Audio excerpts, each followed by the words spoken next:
오늘 우리에게 주시는 하나님의 말씀은 디모데후서 2장 1절에서 7절까지 말씀입니다. 제가 봉독해 올리겠습니다. 내 아들아, 그러므로 너는 그리스도 예수 안에 있는 은혜 가운데서 강하고 또 내가 많은 증인 앞에서 내게 들은 바를 충성된 사람들에게 부탁하라. 그들이 또 다른 사람들을 가르칠 수 있으리라. 너는 그리스도 예수의 좋은 병사로 나와 함께 고난을 받으라. 병사로 복무하는 자는 자기 생활에 얽매이는 자가 하나도 없나니 이는 병사로 모집한 자를 기쁘게 하려 함이라. 경기하는 자가 법대로 경기하지 아니하면 승리자의 관을 얻지 못할 것이며 수고하는 농부가 곡식을 먼저 받는 것이 마땅하니라. 내가 말하는 것을 생각해보라. 주께서 범사에 내게 총명을 주시리라. 디모데후서 2장 1절로 7절을 보았습니다. 은혜에 강한 사람이 되라 했는데요.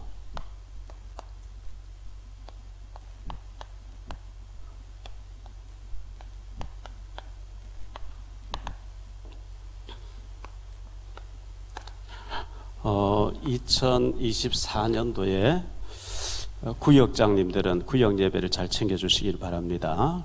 저는 구역 예배 동참해서 구역원들끼리 서로 캠프도 놓고 기도하고 권력 친척 이런 사람들 지인들을 위해서도 기도하고 교회 시스템 흐름을 타면서 기도해야 됩니다.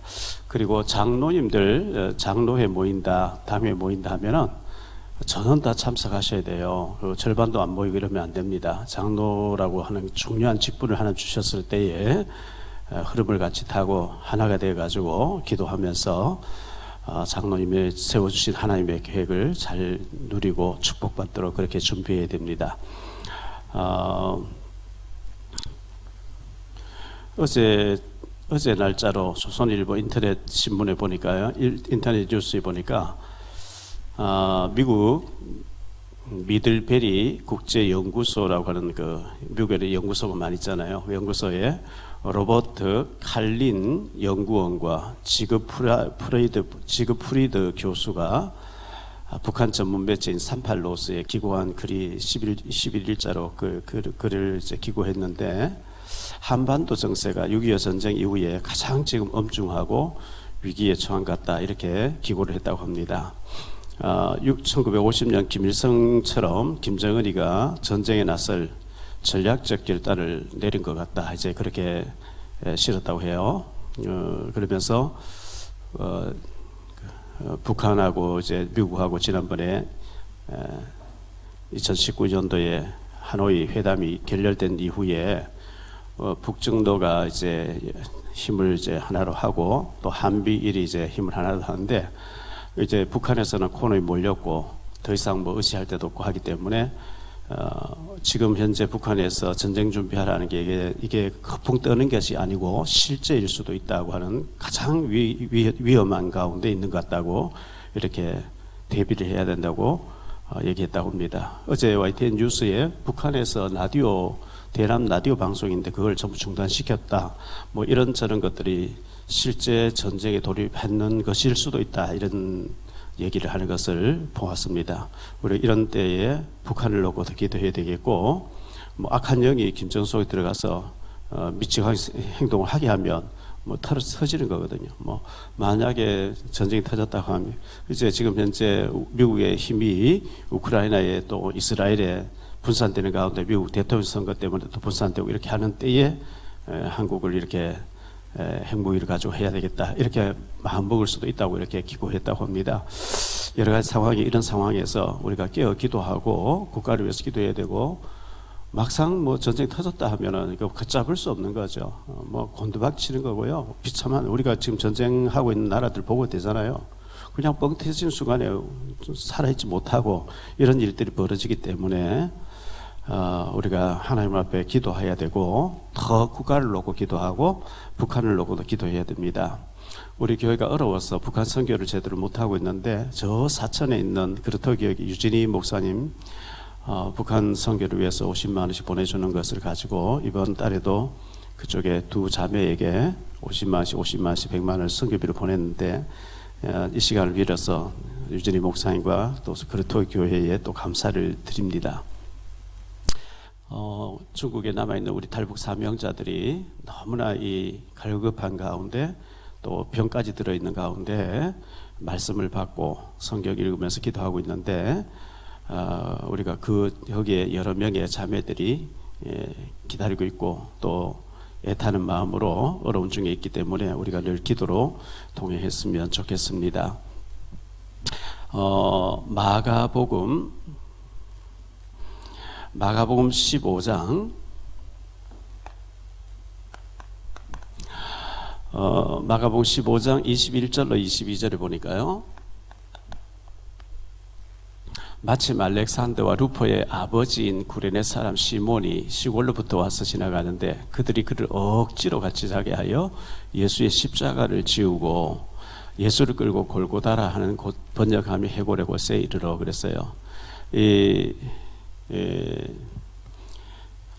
루포라고 하는 사람의 그 아버지인 알렉산더가 저 구레네 쪽에서 예루살렘에 와서 유월절 지키려고 왔는데 마침 예수님이 십자가 지고 골고다 언덕에 올라가다가 쓰러지니까 그 로마 군인들이 이 사람을 탁 잡아가지고 대신 십자가 져 이렇게 해가지고 억지로 지웠다는 거예요. 가기 싫은데 억지로 붙잡혀가지고 아마 그 골고다 언덕에 올라가면서 밤새 내가 걸어와서 이게 잠도 못 자고 뭐 하는 짓이냐 온갖 생각 다 들었겠죠. 그런데 그 루포가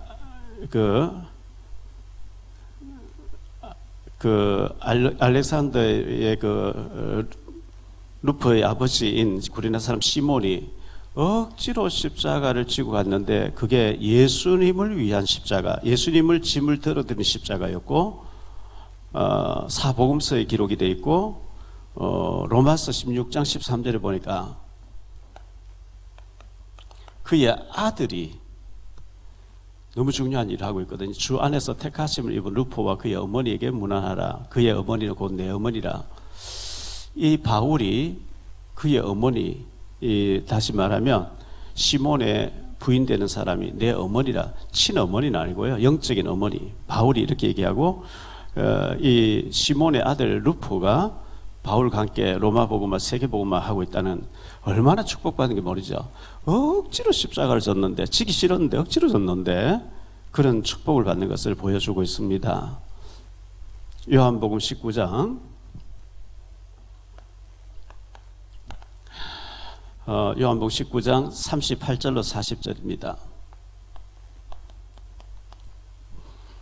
아리마대 사람 요셉은 예수의 제자이나 유대인이 두려워 그것을 숨기더니 일 후에 빌라도에게 예수의 시체를 가져가기를 구하며 빌라도가 허락하는지라. 이에 가서 예수의 시체를 가져가니라. 일찍이 예수께 밤에 찾아왔던 니고데모도 몰약과 침향 섞은 것을 100리트라쯤 가지고 온지라. 이렇게 했어요. 아리마대 사람 요셉이라고 하는 이 사람 부자였다고 얘기를 하고 있어요. 그런데 이 사람은 아주 그 권세를 가진 사람이었고, 또 요한복음 3장에 니고데모가 예수님께 찾아와서 어떻게 하면 영생을 얻을 수 있습니까? 그 사람은 산헤드린 공의회 의원이었습니다. 근데 그 당시 바리새인 대제사장들, 서기관들, 엘리트들은 예수가 목수라고 얘기를 하고 예수님을 그리스도로 인정한 사람 다 제명 출교 당해버리기 때문에 숨어 있었고 드러나지 않았는데, 막상 예수님 십자가 못 박혀 죽으니까 제사들도 다 도망가 버리고, 그런 상황에서 이 아리마대 요셉이라는 사람은 자기가 죽으면 들어가려고 무덤을 이렇게 준비해 놨는데, 거기 새 무덤에 사람이 삼도 장례 치른 적이 없는 그 무덤에 예수님의 시신을 모셨는데, 이게 성경에 기록되고 얼마나 큰 축복을 받았습니까? 예수님을 이렇게 장례를 치르는 모습을 보여주고 있거든요. 어려울 때 이렇게 이분들이 나타나서 하나님 앞에 귀하게 쓰임받고 헌신되어지는 모습을 보여줍니다. 베드로전서 2장 2절에 보니까요, 갓난 아기들 같이 순전하고 신령한 젖을 사모하라. 이는 그로 말미암아 너희로 구원에 이르도록 자라게 하려 함이라. 갓난 아기, 어린 아기가 엄마 젖을 막 사모하듯이 그렇게 사모하라, 이렇게 말씀하고 있습니다. 시편 42편 1절요.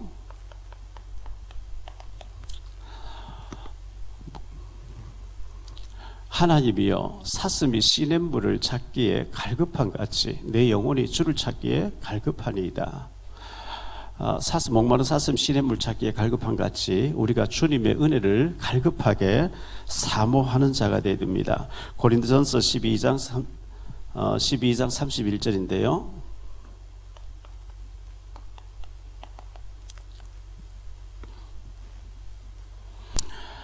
너희는 더욱 큰 은사를 사모하라. 내가 또한 가장 좋은 것을 너희에게 보이리라. 은사, 성령의 은사, 성령의 은혜를 사모하라 그래요. 그래서 우리가 돈을 사모하는 게 아니고 세상 어떤 게임을 사모하는 게 아니고 하나님의 은혜, 성령의 역사, 하나님의 은사를 사모하라. 내가 더 큰 은혜를 너희에게 주겠다 이렇게 말씀하고 있습니다. 오늘 11시 예배는 강철호 목사님 오셔서 은혜로운 말씀을 전해주실 텐데요. 이 강철호 목사님은 제가 97년도에 탈북자들이 넘어오면 간첩인지 아닌지 조사하는 기관이 있습니다. 그곳에 제가 수요일마다 들어가서 예배 인도할 때 거기서 조사받고 있는 가운데 만났는데요. 거기서 적응훈련 다 마치고 이제 밖으로 이제 퇴소를 했을 때 저희 교회 상가교회 있을 때 저희 교회 왔습니다. 와서 당신은 그 신학교 갈 준비하고 일하지 말고 내가 그 알바하는 셈 치고 한 달에 80만 원 줄 테니까 그렇게 해라. 그래서 성경 읽고 있는데 과천에 가면 은파감리교회라고 하는 큰 감리교회가 있는데요. 그 교회에서 저보고 집회를 해달라 그래요. 그 교회가 성전 건축하면서 들판에다가 천막을 쳐놓고 예배 드릴 텐데 제가 그 천막 가서 예배를 이제 집회를 3일 동안 인도했습니다.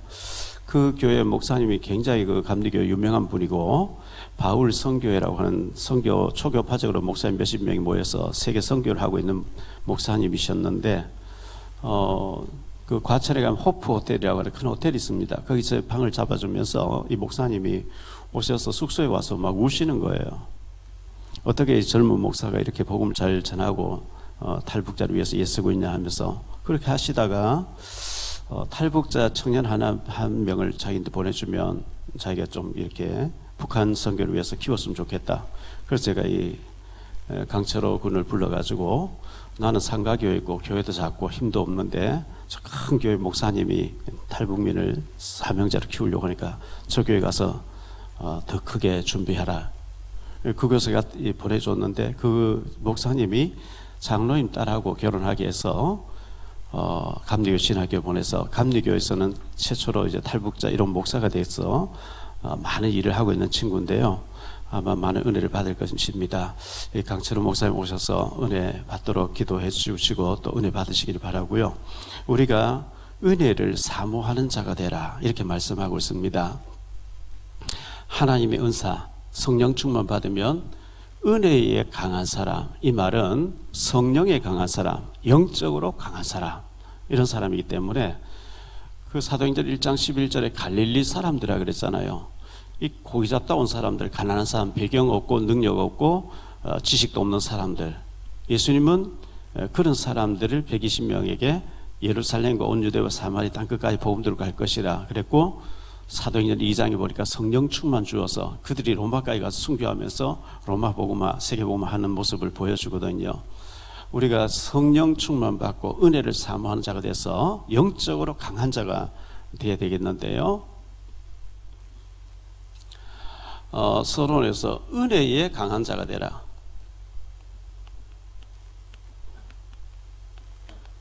은혜에 강한 자. 창세기 6장 8절에 보면 그러나 노아는 여호와께 은혜를 입었더라 그랬죠. 은혜는 내가 막 만들어내는 게 아니고 하나님이 주시는 거예요. 구원을 하나님께서 선물로 주는 것처럼 은혜는 내가 뭐 어떻게 노력으로 되는 게 아니고 하나님 주셔야 되는 건데 다 멸망받는데 하나님 노아에게 은혜를 주시는 거예요. 이게 축복이죠. 그러나 노아는 여호와께 은혜를 입었더라. 안 주시면 어떡할까요? 멸망받아야지 홍수 속에. 근데 하나님이 은혜를 주신 거거든요. 여호수아 고린도전서 15장 10절이죠.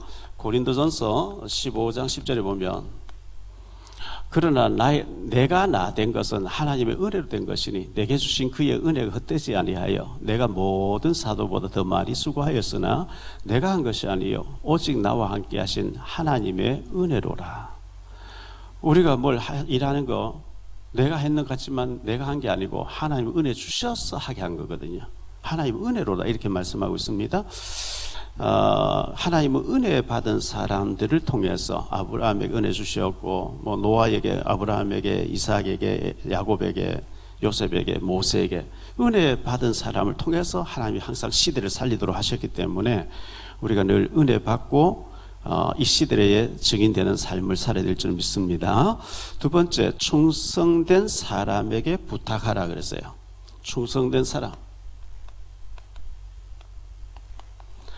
충성된 사람에게 부탁하라.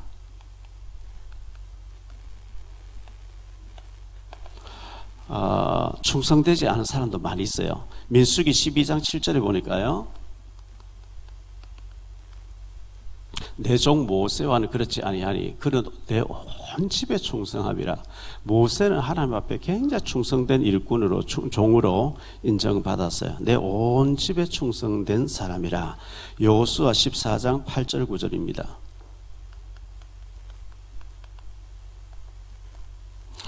나와 함께 올라갔던 내 형제들은 백성의 간담을 높게 하였으나 나는 내 하나님 여호와께 충성하였으므로 그날에 모세가 맹세하여 이르되 네가 내 하나님 여호와께 충성하였은즉 내 발로 밟은 땅은 영원히 너와 내 자손의 기업이 되리라 하였나이다. 갈렙이 이제 모세에게 얘기하는 거죠.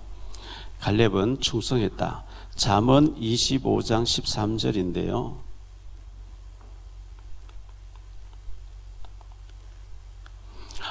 충성된 사자를 그를 보낸 이에게 마치 수수한 날에 얼음 냉수 같아서 능히 그 주인의 마음을 시원하게 하느니라.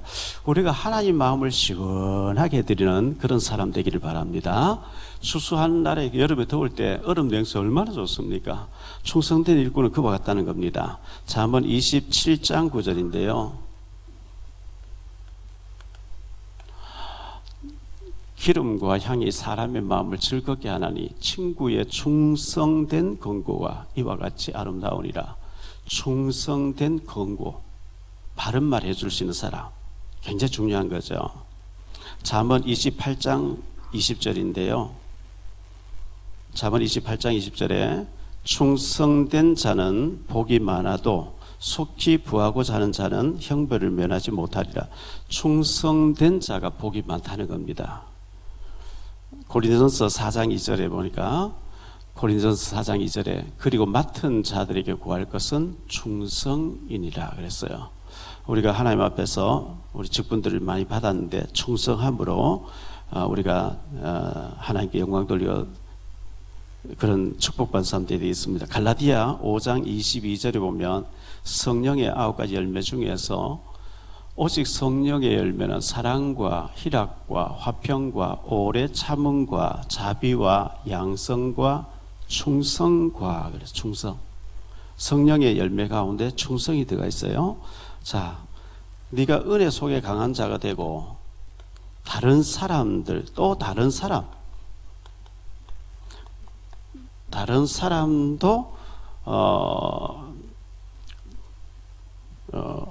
다른 사람들을 가르칠 수 있으리라 이렇게 말씀했는데요. 우리가 은혜 받으면 그게 전달되게 돼 있어요. 다른 사람에게.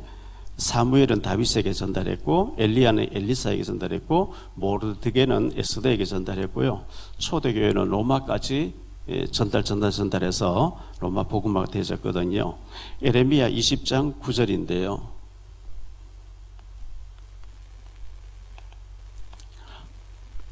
내가 다시는 여호와를 선포하지 아니하며 그의 이름으로 말하지 아니하리라 하면 나의 마음이 불붙는 것 같아서 골수에 사무치니 답답하여 견딜 수 없나이다. 에레미야가 하나님 말씀 받고 전달하면 막 박해를 하는 거예요. 때리고 가두고 감옥 구덩이 속에 던져놓고요. 너무 박해하니까 에레미야가 다시는 내가 하나님 말씀 안 전하겠다고 입을 딱 닫으면 내 속에서 막 불이 붙어서 견딜 수 없다는 거예요. 이게 복음 가진 자의 사명이겠죠. 자, 우리 교회가 특히 성전 건축을 놓고 성전이 아직도 이 건축 중에 있다고 생각하고요. 왜냐하면 부채를 갚아 나가고 있기 때문에 성전을 놓고 특히 좀 기도해 주셔야 되는데요. 솔로몬이 열왕기상 8장에 보면 성전 건축합니다. 물론 그 성전 건축할 준비는 다윗이 다 준비했고요. 솔로몬이 건축했는데 건축하고 난 뒤에 하나님이 얼마나 기뻐하시는지, 이 솔로몬에게 하나님이 너같이 복받은 사람 전에도 없었고 후에도 없게 하겠다. 얼마나 하나님 솔로몬의 축복을 막 쏟아부었는지요. 전에도 없고 후에도 없을 만큼 솔로몬은 축복받았어요. 금을 시냇가에 자갈같이 흔하게 썼다는 거예요. 너무 이제 축복을 받으니까 솔로몬이 잘못되어지죠. 외국의 이방인들의 그 왕들이 솔로몬에게 면담을 신청해 놓고 날짜 잡히면요 금은 보화를 싣고 와서 줄 서 있는 거예요. 그러면 전도해야죠. 선교해야 되잖아요. 제사 삼아야죠. 내가 하나님 잘 섬겼다, 이렇게 하나님 축복 주셨다, 선교해야 되는데 안 해요. 제일 중요한 거 안 해요. 그냥 교제하고 파티해주고 이렇게 하니까 그 왕들이 돌아가서 솔로몬 초강대고 이루고 있으니까 잘 보이려고 미인계를 쓰는 거예요. 자기 나라에 제일 멋지게 생긴 여자들 10명, 20명 뽑아가지고 솔로몬이 그 거절해야 되는데 솔로몬이 다 받아들인 거예요. 이게 여기서부터 잘못되기 시작한 거예요. 솔로몬이 부인과 첩이 1000명이 넘어가고요. 그들이 왕은 우리를 한 번 부르고 난 뒤 두 번 안 불러주니까 우리가 못 살겠다, 종교활동하게 해달라, 이렇게 1000개 넘는 우상이전이 예루살렘 서버리거든요. 나중에 솔로몬이 거기 가서 엎드려 같이 절해요, 우상 앞에. 그래서 네 아비 다윗을 생각해서 내가 너 때는 봐주지만 네 아들 때에 가면 나라가 나누어진다. 이래가 남북에 갈라지잖아요. 남조 유다 북이스라엘, 이래 서로 싸웁니다. 이 솔로몬의 영향이에요. 솔로몬이 잘못한 거예요. 성전 건축을 하나님이 이렇게 축복하시는데요. 학개서 2장 6절 7절에 보면요, 학개서 2장 6절 7절, 만군의 여호와가 이같이 말하노라. 조금 있으면 내가 하늘과 땅과 바다와 육지를 진동시킬 것이요, 또한 모든 나라를 진동시킬 것이며 모든 나라의 보배가 이르리니 내가 이 성전의 영광이 충만하게 하리라. 만군의 여호와의 말이리라. 이 하나님이 성전이 제대로 그리스도가 선포되어지고 제대로 복음이 전달되어지고 제대로 후대들을 키워내는 이 하나님 보시기 아름다운 성전에 들어선다. 하나님의 관심 집중해 있다고요. 이 일에 우리 모두가 원내스 되어지고 마음을 모아가지고 성전 모든 부채를 해결하고 우리가 마음껏 북한 살리고 또 우리 후대들 렘넌트를 살리고 이거 놓고 기도하고 우리가 마음을 모아야 되잖아요. 그래서 아마 하나님께서 아름다운 성전이 들었을 때 하늘과 땅과 바다와 육지를 진동시키면서 모든 것이 네게로 몰려오게 하겠다, 이런 축복을 우리 모두가 받게 되는 역사가 있게 되시기를 예수님 이름으로 축복합니다. 본론으로 들어갔어요. 자, 그리스도 예수 안에서 의뢰의 강한 자가 되어지면 좋은 병사가 되어진다는 거예요. 좋은 병사, 좋은 군인이죠. 그리스도 예수의 좋은 병사라 그랬어요.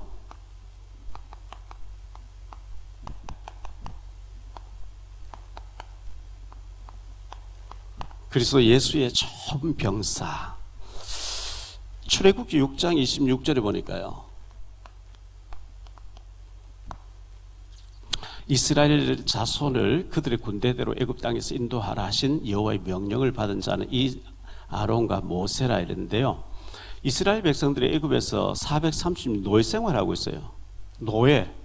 출애굽기 21장 21절 노예는 주인의 재산이라고 그랬어요. 말하는 짐승이라고 그랬어요. 짐승 대우가 누구예요? 노예는 언제든지 사람 시장, 인력 시장 가서 팔아버리면 개가 팔려고 소가 팔려가도 팔려가는 거예요. 인권이 없어요. 그런데 하나님께서는 노예되어 있는 이스라엘 백성들을 여호와의 군대라고 얘기하고 있어요. 하나님의 군대, 하나님의 영광을 드러내기 위해서 준비시킨 하나님의 군대. 출애굽 7장 4절인데요. 바로가 너희의 말을 듣지 아니할 것 터인즉 내가 내 손을 애굽에 뻗쳐 여러 큰 심판을 내리고 내 군대, 내 백성 이스라엘 자손을 그 땅에서 인도하여 낼지라. 노예된 백성을 하나님은 내 군대라는 거예요. 내 군대. 여러분 누군지 아세요? 여호와의 군대예요. 사탄과 싸워서 사탄이 잡히는 사람 빼내야 될 특수부대라고요. 출애굽기 12장 17절. 너희는 무교절을 지키라. 이 날에 내가 너희 군대를 애굽 땅에서 인도하여 내었습니다. 너희 군대를 애굽 땅에서 인도하여 내었습니다. 그러면 너희가 영원한 규례로 삼아 대대로 이 날을 지키라. 자, 여호와의 군대 12장 41절. 430년이 끝나는 그날에 여호와의 군대가 다 애굽 땅에서 나왔은즉, 이스라엘 백성 노예잖아요. 아들 낳으면 강에 던져넣어야 돼요.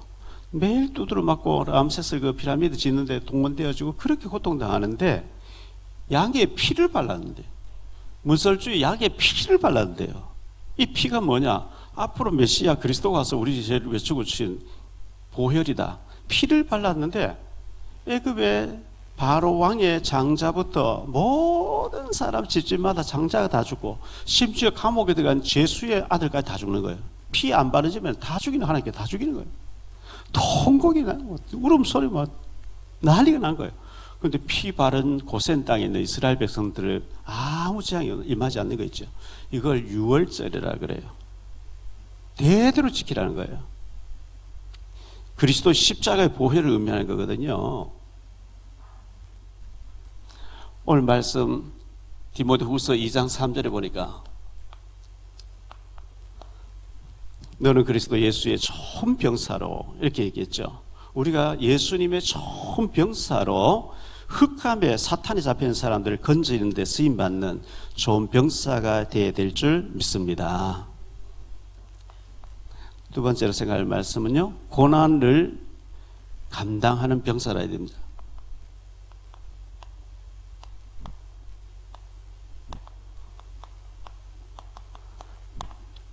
고난을 감당하는 병사. 3절에 보니까 너는 그리스도 예수의 좋은 병사로 나와 함께 고난을 받으라. 구인은 고난을 각오해야 돼요. 시편 34편 19절인데요. 의인은 고난이 많으나 여호와께서 그의 모든 고난에서 건지시는도다. 의롭게 살려고 하면 고난이 많이 있대요. 시편 81편 7절입니다. 내가 고난 중에 부르짖음에 내가 너를 건졌고, 네가 고난 중에 부르짖음에 내가 너를 건졌고, 우레소리의 은밀한 곳에서 네게 응답하며 무리바 물가에서 너를 시험하였도다. 이렇게 말씀하고 있어요. 시편 119편 50절입니다.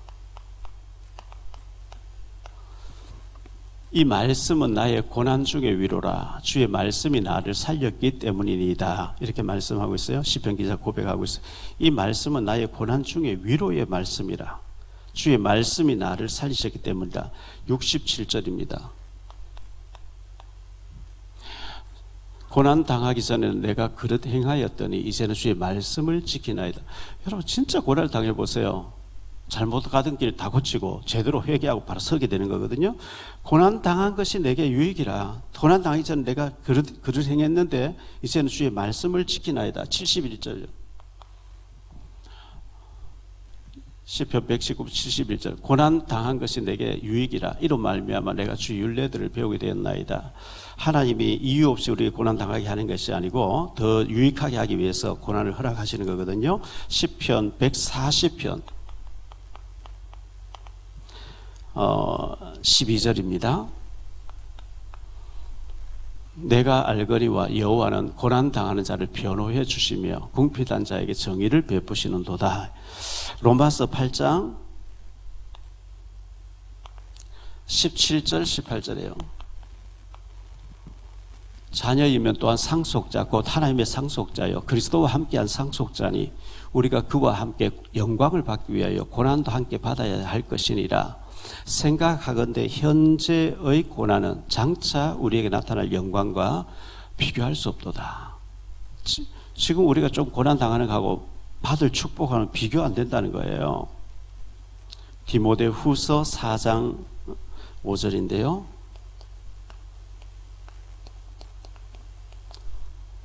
그러나 너는 모든 일에 신중하여 고난을 받으며 전도자의 일을 하며 내 직무를 다하라. 디모데후서 1장 8절입니다. 그러므로 너는 내가 우리 주를 증언함과 또는 주를 위하여 갇힌 자된 나를 부끄러워하지 말고 오직 하나님의 능력을 따라 복음과 함께 고난을 받으라. 이 복음 때문에 고난 당하는 것은 영광이 될 줄 믿습니다. 하나님이 살아계시잖아요. 욥기서 23장 10절, 우리가 너무나 잘 아는 말씀이죠. 그러나 내가 가는 길을 그가 아시나니, 하나님이 아시나니, 하나님이 나를 단련하신 후에는 내가 순금같이 되어 나오게 될 것이다. 자, 왜 우리가 고난을 통과해야 되느냐? 모집한 자를 기쁘시게 하라 그랬어요. 우리를 모집한 자를 기쁘시게.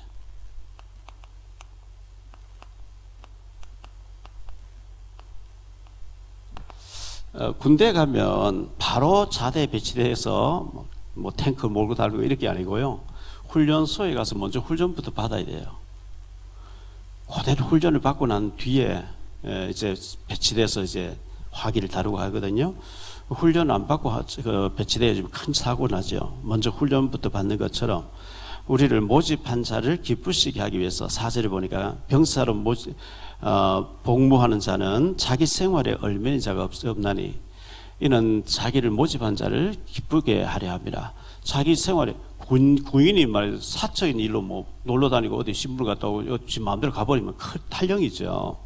자기 생활에 얼매해서는 안 된다 이렇게 말씀하고 있습니다. 잠언 16장 7절입니다. 사람의 행위가 여호와를 기쁘시게 하며 그 사람의 원수라도 그와 더불어 화목하게 하시느니라. 자, 로마서 14장 18절인데요. 이로써 그리스도를 섬기는 자는 하나님을 기쁘시게 하며 사람에게도 칭찬을 받느니라. 고린도후서 5장 9절입니다. 5장 9절. 그런즉 우리는 몸으로 있든지 떠나든지 주를 기쁘시게 하는 자가 되기를 힘쓰노라. 우리가 살아도 주를 위해 살고 죽어도 주를 위해 살고 주님을 기쁘시게 하면 하나님이 축복하실 줄 믿습니다. 에베소 5장 10절입니다. 주를 기쁘시게 할 것이 무엇인가 시험해 보라 이렇게 말씀하고 있어요. 데살로니가전서 2장 4절. 데살로니가전서 2장 4절에 오직 하나님께 옳게 여기심을 입어 복음을 위탁받았으니 우리가 이와 같이 말하면 사람을 기쁘게 하려 함이 아니요 오직 우리 마음을 감찰하시는 하나님을 기쁘시게 하려 함이라. 히브리서 11장 5절 6절입니다. 믿음으로 에녹은 죽음을 보지 않고 옮겨졌으니 하나님이 그를 옮기심으로 다시 보이지 아니하였느니라. 그는 옮겨지기 전에 하나님을 기쁘시게 하는 자라 하는 증거를 받았느니라.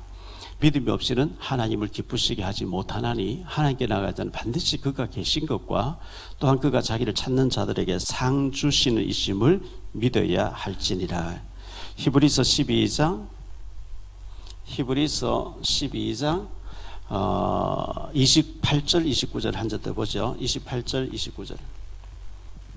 그러므로 우리가 흔들리지 않는 나라를 받았은즉 은혜를 받자. 이로 말미암아 경건함과 두려움으로 하나님을 기쁘시게 섬길지니 또는 감사하자. 우리 하나님은 소멸하는 불이심이라. 하나님을 기쁘시게 하는 좋은 병사가 되기를 예수님 이름으로 축복합니다.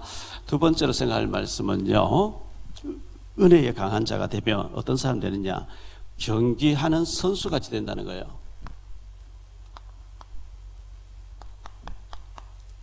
경기하는 선수. 이 경기하는 선수는요, 룰을 지켜야 돼요.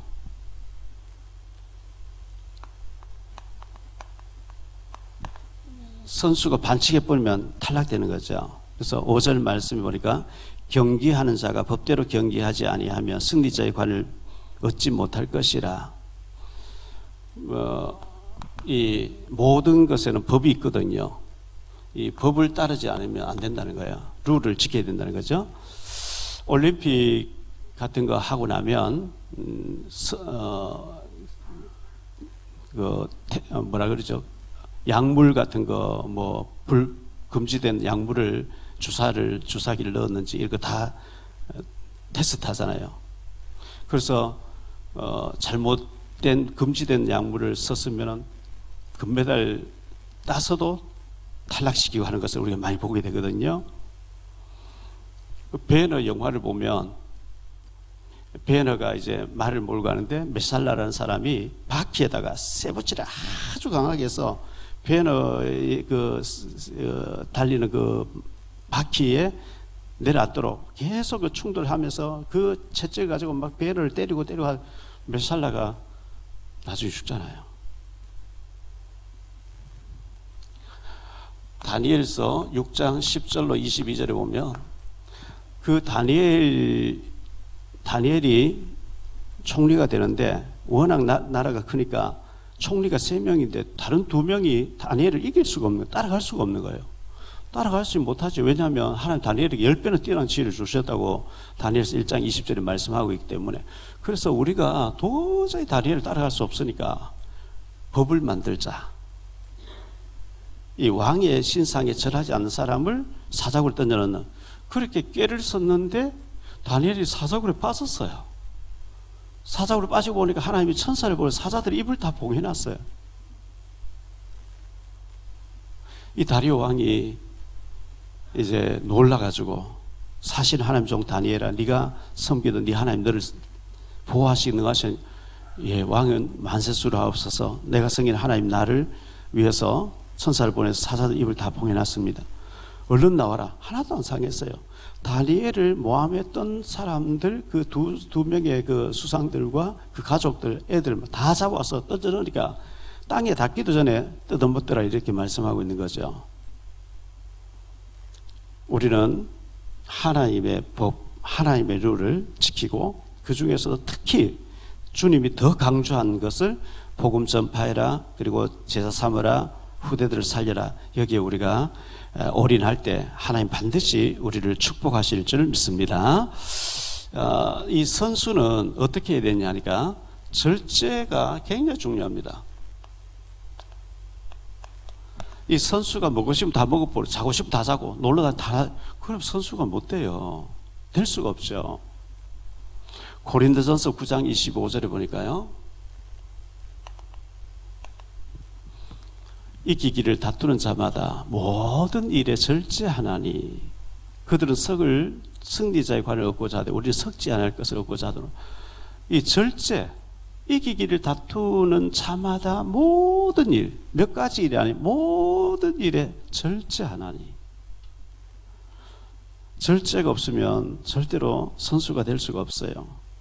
갈라디아 5장 22절 23절에는 이 성령의 은사 9가지 열매 중에서 오직 성령의 열매는 사랑과 희락과 화평과 오래 참음과 자비와 양성과 충성과 온유와 절제니, 9가지 열매 중에 마지막 열매가 절제예요. 어마어마한 은사들을 다 얘기해놓고 마지막이 절제예요. 절제 안 되는 사람이 이거 참 곤란한 거거든요. 성질 부릴 거 다 부리고 지하고 싶으면 다 하고, 나는 성격이 그래서 그렇다, 안 되는 거거든요. 절제가 있어야 돼. 절제.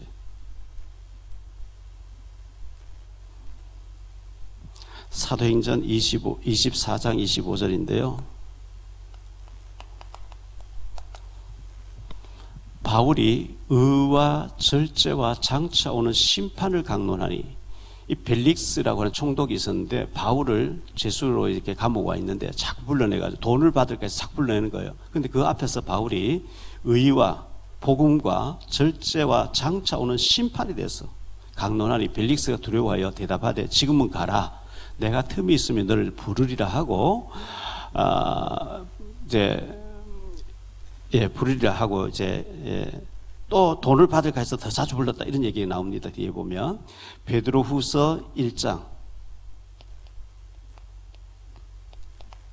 베드로후서 1장 5절로 7절인데요.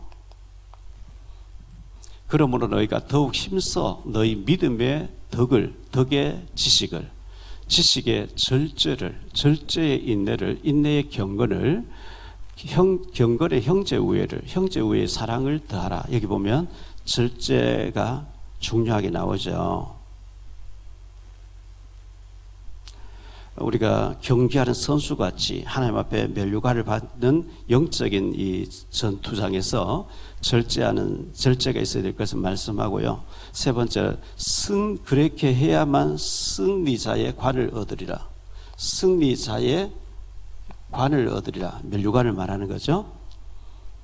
디모데후서 4장 7절 8절인데요. 나는 선한 싸움을 싸우고 나의 달려갈 길을 마치고 믿음을 지켰으니 이제 후로는 나를 위하여 의의 면류관이 예비되었으므로 주 곧 의로우신 재판장이 그날에 내게 주실 것이며 내게만 아니라 주의 나타나심을 사모하는 모든 자에게 도니라.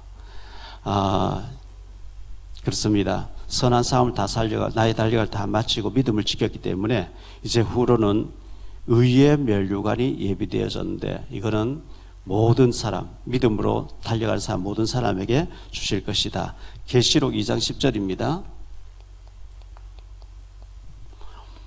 너는 장차 받을 고난을 두려워하지 말라. 볼지어다 마귀가 장차 너희 가운데서 몇 사람을 옥에 던져 시험을 받게 하리니 너희가 10일 동안 환난을 받으리라. 네가 죽도록 충성하라. 그리하면 내가 생명의 관을 네게 주리라. 생명의 관, 전에는 생명의 면류관을 네게 주겠다 이렇게 말씀되어 있었습니다. 다시 한번 또 말씀드리면 히브리서 11장 6절에 믿음이 없이는 하나님을 기쁘시게 하지 못하나니 하나님께 나아가는 자는 하나님께 우리가 예배드리러 왔잖아요. 나아가는 자는 반드시 그가 계신 것과 그가 또한 자기를 찾는 자들에게 상 주시는 이심을 믿어야 할지니라. 유다서 1장 3절입니다. 사랑하는 자들아 우리가 일반으로 받은 구원에 관하여 내가 너희에게 편지하려는 생각이 간절하던 차에 성도에게 단번에 주신 믿음의 도를 위하여 힘써 싸우라는 편지로 너희를 구원하여야 할 필요를 느낀. 힘써 싸우라는 거예요. 선수가 막 생명 걸고 쓰러질 힘까지 다 가지고 싸우는 거지 50%가 싸우는 게 아니잖아요. 힘써 싸우라. 생명의 면류관이 있다. 상급이 있다. 이렇게 말씀하고 있는 거거든요.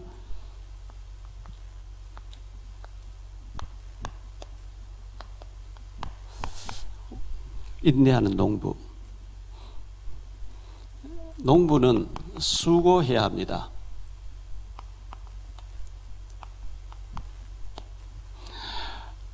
곡식을 심어놓고 씨앗을 심어놓고 가만히 내버려 두고 수확하는 게 아니고 갖고 오야 되잖아요. 6절에 보니까 수고하는 농부가 먼저 곡식을 먼저 받는 것이 마땅하다. 다른 사람보다 수고한 사람을 먼저 먹어보는 거죠. 먼저 이제 그 누리는 거죠. 이 농부는 더위와 추위와 막 그 가꾸기 열매 맺게 하기 위해서 많은 수고를 해야 되는데 야고보서 5장에 보니까요. 야고보서 5장 7절로 11절입니다. 그러므로 형제들아 주께서 강림하시기까지 길이 참으라. 보라 농부가 땅에서 나는 귀한 열매를 바라고 길이 참아 이른 비와 늦은 비를 기다리나니 너희도 길이 참고 마음을 굳건하게 하라. 주의 강림이 가까우니라.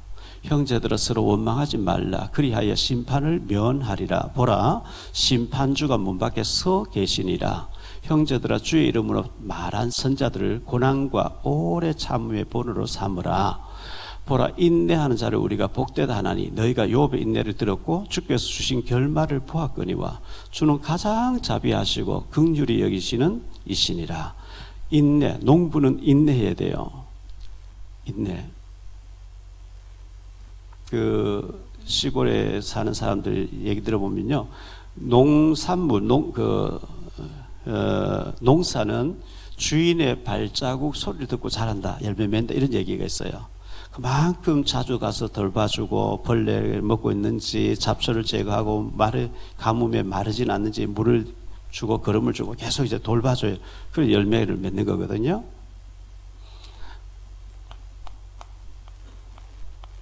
울며 씨를 뿌리는 자. 울며 씨를 뿌리는 수고가 있어야 돼요. 시편 126편 5절 6절이죠. 시편 126편 5절 6절에 눈물을 흘리며 씨를 뿌리는 자는 기쁨으로 거두리로다. 울며 씨를 뿌리러 나가는 자는 반드시 기쁨으로 그 곡식단을 가지고 돌아오리로다. 이렇게 말씀하고 있어요. 그만큼 일부러 뭐 울면서 곡식 씨앗을 뿌려야 돼, 그건 아니지만 그 정도로 눈물의 그 수고가 있어야 될 것을 말씀해 주고 있어요. 에레미야 31장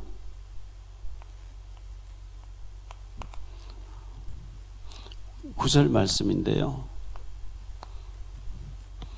그들이 울며 돌아오리니 나의 인도함을 받고 간구할 때에 내가 그들을 넘어지지 아니하고 물 있는 계곡의 고정 길로 가게 하리라. 나는 이스라엘의 아버지요 에브라임 나의 장자라.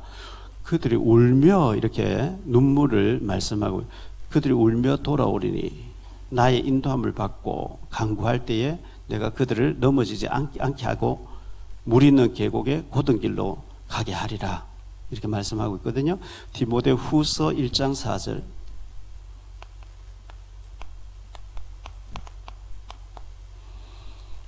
내 눈물을 생각하여 너 보기를 원하면 내 기쁨이 가득하게 하려 함이라. 바울 사도가 디모데하고 눈물이 통했다는 거예요. 아무리 앉아서 몇 시간 얘기해도 대화 안 되는 사람이 있어요. 안 통하는 거죠. 영적으로 안 통하는 거거든요. 그런데 사도 바울과 디모데는 눈물이 통했다는 거예요. 한이 통한 거죠. 뭐 이들이 슬퍼가지고 통곡하고 있는 게 아니고 하나님의 한을 가졌어요. 영적인 한이 통했다는 거예요. 목사하고 중직자들이 영적인 한이 통해야 돼요. 우리가 뭐 때문에 모여가지고 이렇게 하고 있습니까? 주님이 애통하는 그 한을 가졌기 때문에. 눈물이 통하고. 열왕기하 20장 5절입니다.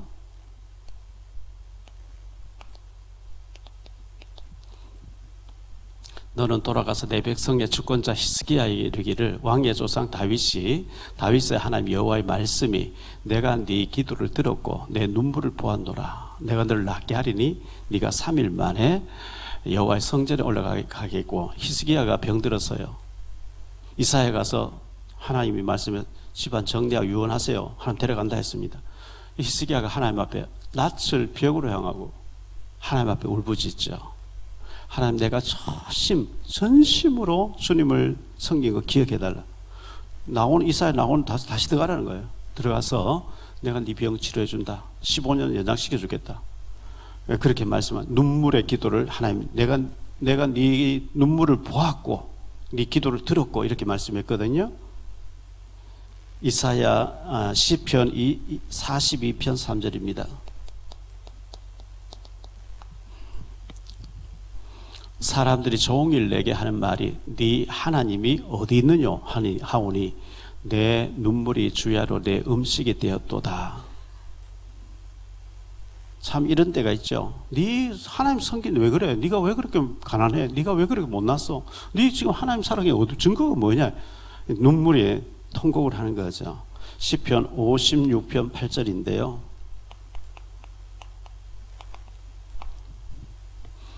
나의 유리함을 주께서 계수하셨사오니 나의 눈물을 주의 병에 담으소서. 이것이 주의 책에 기록되지 아니하였나이까.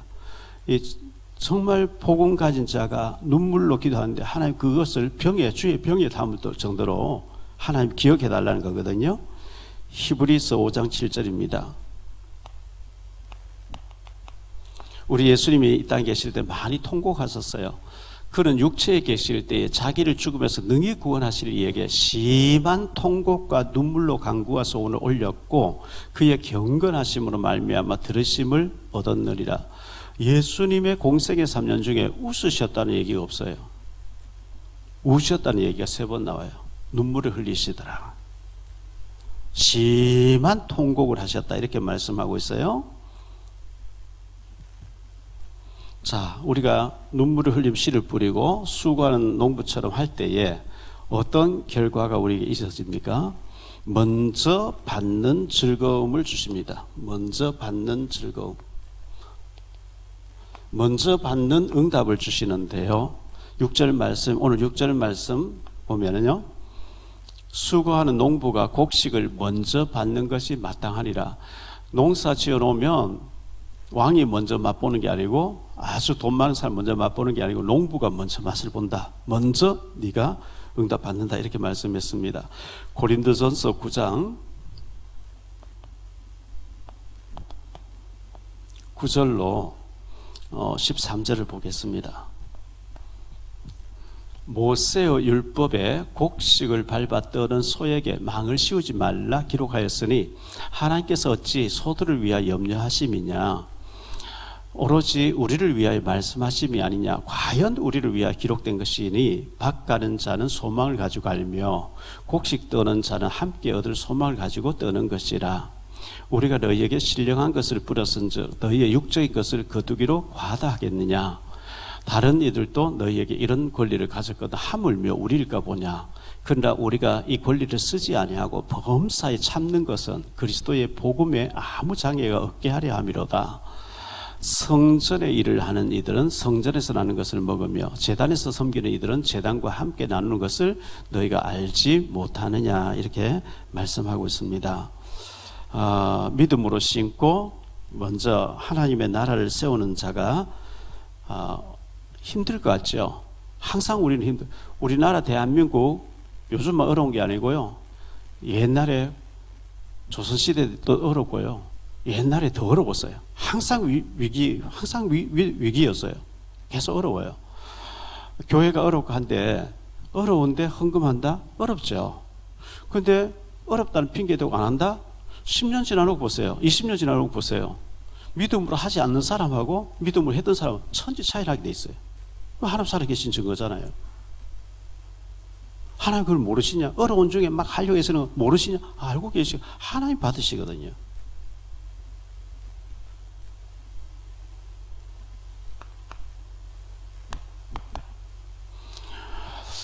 솔로몬이 성전 건축하고 축복받았는데요. 또 이제 학개서 2장에 보니까 하늘과 땅과 바다와 육지를 진동시키겠다. 근데 이 말씀 믿지 않는 사람은 절대 못해요. 아까운데요.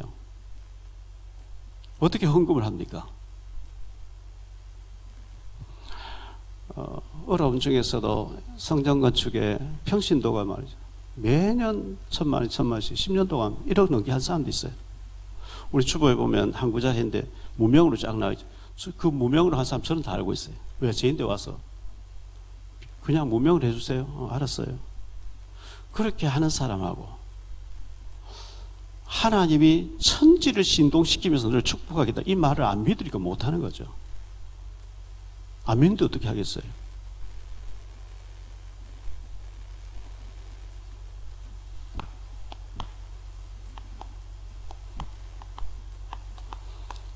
은혜에 강한 자가 되라.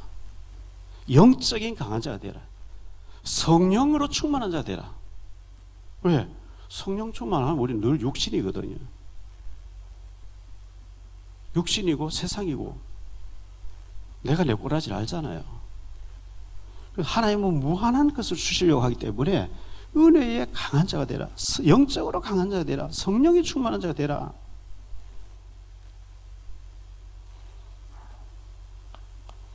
병사, 선수, 농부같이 은혜에 강한 자가 되면 이런 사람 된다는 거예요. 병사 같고. 미국에 가면 네이비실 특수부대가 있죠. 네이비실에 딱 해마다 2만 명을 모집한다는데요. 2만 명. 그 네이비실 부대에 오늘 딱 들어가 보면 그 가족 다 책임져 버려. 정부에서, 미국 정부에서 다 책임져 버려요. 좋은 병사, 좋은 선수, 좋은 농부같이 되어지면요, 이렇게 될 때 주께서 범사에 내게 축복하시리라. 범사는 모든 일이거든요. 범사에 하나 응답하시리라. 우리가 은혜의 강한 자가 되고 좋은 그리스도의 병사, 여호와의 군대, 그리고 정말 면류관을 향해 달려가는 선수같이, 농부같이 인내하면서 할 때 범사에 축복하시는 하나님의 역사를 우리 모두 받게 되시기를 예수님 이름으로 축복합니다. 기도하겠습니다. 주님 감사합니다. 오늘도 좋은 날, 복된 주일날 하나님 앞에 예배드리게 하시리 감사합니다. 내 아들아, 내가 그리스도 예수의 좋은 병사로 은혜의 강한 자가 되라. 은혜의 강한 자가 되어지면 그가 또 다른 사람을 섬길 수 있으리라. 너는 그리스도의 좋은 병사가 되고 또 운동하는 선수같이 되어지고 농부같이 되어져라고 이렇게 말씀했는데, 정말 우리가 주님 앞에서 충성된 군사고 또 이기기를 다툰 자마다 절제한다 했습니다. 절제하면서 승리의 멸관을 바라보고 달려가는 선수같이 되어지고, 농부가 열매를 바라고 인내하는 것처럼 우리가 오랜 기간 참고 주님 바라볼 때 하나님이 범사에 모든 일에 우리 후손들까지 축복하시는 은혜를 입는 자들이 다 되어질 수 있도록 주님 축복 내려 주옵소서. 주 예수 그리스도 이름으로 축복하며 기도하옵나이다.